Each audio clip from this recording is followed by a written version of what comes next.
Hi people, it's Archivist here, coming at you with the weekly roundup, where I cover 3 random gaming stories from the past week.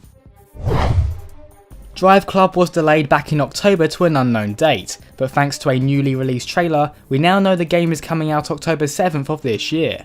Apparently major changes have been made to DriveClub, where Evolution Studios have gone back to the drawing board, according to a Sony spokesperson. Just from glancing at the trailer, the visuals of the game look very impressive, so I can only imagine how polished the game will be by October. The Amazing Spider-Man 2 game came out this week, and I have to say I was very impressed by the quality of this title.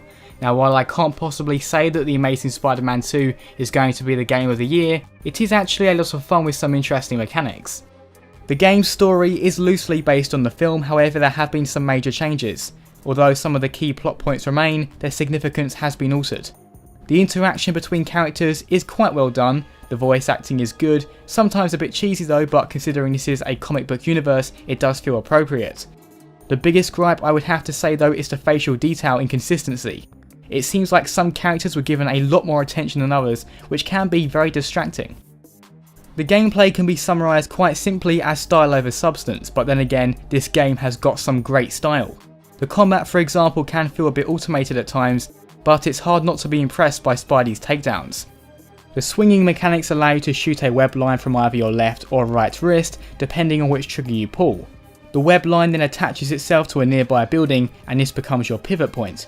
While this does make swinging far more authentic than the last Amazing Spider-Man game, it makes moving in a straight line harder than before.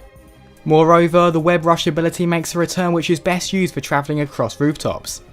There's also a stealth element to the game which I thought was done extremely well. Spider-Man feels like he was built for stealth, where your webs play a big role in taking down bad guys.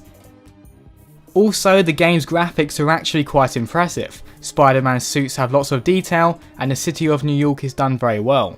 It's also nice to see a lot of traffic on the roads, it goes a long way in making the city feel alive.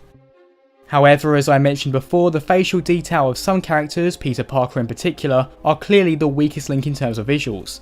If you're a fan of superhero games, I really think you will get a lot out of The Amazing Spider-Man 2. Don't get me wrong, it's no infamous Second Son, but there is definitely some fun to be had here, even if it is a bit rough around the edges. Bethesda have released a new trailer for Wolfenstein the New Order, showcasing 2 different ways to play. In the same mission, a player can choose to either be stealthy through the use of throwing knives and silencers, or to go in all hot and heavy wielding enormous shotguns in each hand.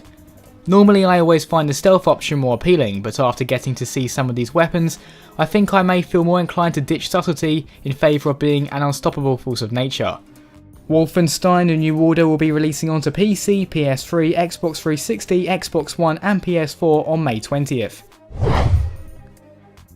This was the weekly roundup. If you have anything to say on the topics covered, be sure to voice your opinion in the comments below. As always people, thanks very much for watching and see you next time.